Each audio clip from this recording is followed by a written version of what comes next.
What do curvy coastlines, remote corners of the world, and breathtaking mountain vistas reflected in crystal clear waters all have in common? Well, in Europe, many of these picturesque locations are only reachable by rail. Train travel is one of the best ways to see Europe, and one of the most stress-free. If, like me, you immediately started downloading all of the European train apps after our last episode, then today we're taking you one step closer to boarding. Tom Hall is back to share his top 5 European train route experiences. What would you say is the best route for packing in as much as possible? Food, culture, landscape, and how many days? The most action-packed route that I can think of would go something like starting in London and taking the Eurostar through the tunnel, London to Brussels, and then from there we're going to hop on a very quick connection to Cologne in Germany.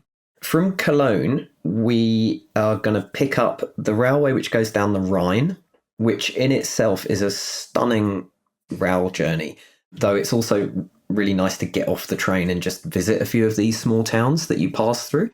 You see medieval castles. There's a medieval castle in the river, in the middle of the river that you can see at one point. There's the castle hotels, castle restaurants, it's vineyards. It's an amazing journey. And I take that down as far as Mannheim in Germany, and then I pick up another train which goes to Basel in Switzerland. That's more than a day, so you do need to break the trip somewhere along that one. But once you're in Switzerland, I would then make my way down to Italy, possibly via some of the Italian lakes. I think that's a really super way to feel that you're seeing a lot of Europe, because you cross over the Alps, that's iconic.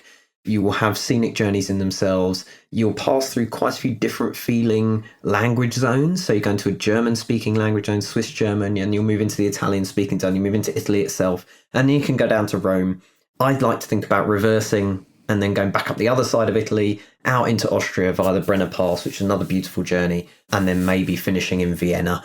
I think that's great. But if you really wanted to pack one more thing into that, night train from Vienna to Berlin, that's also a really fantastic place to finish a journey. If someone was rushing, what would be the shortest amount of time? And then what would be a reasonable amount of time to actually explore? I think you could do that in 4 days, but I think it's probably a bit nicer over a week. What do you think is the best route for families with restless kids? So maybe shorter journeys with less time on the train.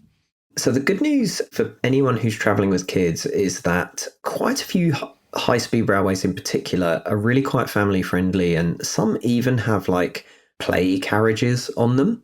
But even if they don't have a play carriage, you'd normally find that there's one carriage where there's quite a lot of families traveling. I would actually be thinking about maybe picking one country and trying to see that in a little bit of detail and getting to know that quite well. So Spain has a fantastic high-speed network. When you're on the seaside, obviously there's beaches that are close by.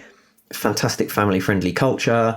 It is somewhere which is quite inexpensive to travel around, and there's just a great variety of things to see and do. You do have to watch out for the heat in high summer, and going temperatures north of 100 Fahrenheit are not unheard of. But that said, there's lots of places to cool off as well. So I'd be thinking about doing something like a Barcelona, Madrid, Seville kind of itinerary. That doesn't involve huge amounts of time on the trains, and maybe you could finish down in Malaga or going to some of the beaches around there. So I think that would be a really nice itinerary for families.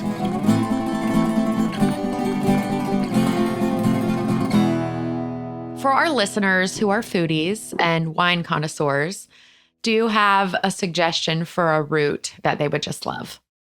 Exploring the area of Germany around from Koblenz up to Trier, going up the Moselle Valley. Some fantastic wine. I know German wine is having a moment at the moment. My wine connoisseur friends tell me that. And I think going in up there, not only is it sort of scenic and beautiful, but you're passing through a lot of really, fantastic vineyard country as well. So I think that's really lovely. The other location, which is actually a very underrated destination in itself, is Porto in Portugal. Porto's a great food city. It's obviously got the port drink, but you can take the train up the Douro Valley from there. And that's just another fantastic food and wine experience, and a deeply beautiful journey as you do that. most of Europe's big cities will just knock you over for quality of food. Lots of sort of very trendy converted markets. There's a place under Roma Termini station called the Mercato Centrale, which is just a great fun place to go and hang out. And there's food stalls everywhere and just really high standard of stuff. Informal dining, informal drinking, that's great. But just bear in mind one thing. Europe, the further south you go, the later people eat at night. This is not the territory of having dinner at 5 o'clock. In fact, lots of people will still be finishing lunch at 5 o'clock. So here's another one that's absolutely impossible to answer, but I'm going to put you on the spot. Best route for best views, like the most amazing, spectacular, you have to do this route. An underrated one that I absolutely loved that I did last year. You can travel between Florence and Rome in Italy in about an hour and a half by high-speed train, but don't do that. Instead, take a train from Florence to Perugia in Umbria, so you can stay a night there, and then you can continue your journey from Umbria to Rome that way. What that does is it takes you through the kind of Umbrian hill town scenery. If you sit going in that direction on the left-hand side of the train, you're just going to have these lovely views of one amazing hill town after another. So there's Perugia, there's Assisi, there's Spello. They go on these places, and each one just looks absolutely perfect. I thought that was really just a hugely attractive line. And it was just a little train. It didn't cost very much money. It was a little regional service. Nobody made a big deal about how attractive it was, but it was stunning. So that would be my pick. Tell me about a classic route for an artist, a history lover, or a writer who wants to be inspired along the journey. If you're a writer and you're in Europe, or an artist indeed, I think you want a bit of atmosphere. And we haven't talked a huge amount about sort of Central and Eastern Europe, but one train which is absolutely fabulous is to go from Bucharest in Romania to Budapest in Hungary. When you're making that journey, you cross over the Carpathian Mountains. In doing so, you go through Transylvania. You feel like you're in kind of Dracula territory, so that in itself is kind of inspiring. The mountains are deeply beautiful. The trains have this slightly old school quality to them. Like you feel maybe they're a little bit like in the 1980s or something like that. They're still pretty great trains, but they have that feel about them. Maybe you're doing that journey at night, and I think that adds to the atmosphere. And then you arrive in Budapest on the Danube, very romantic city, just beautiful Baroque architecture absolutely everywhere. And I think you probably feel while you're walking around there fairly inspired.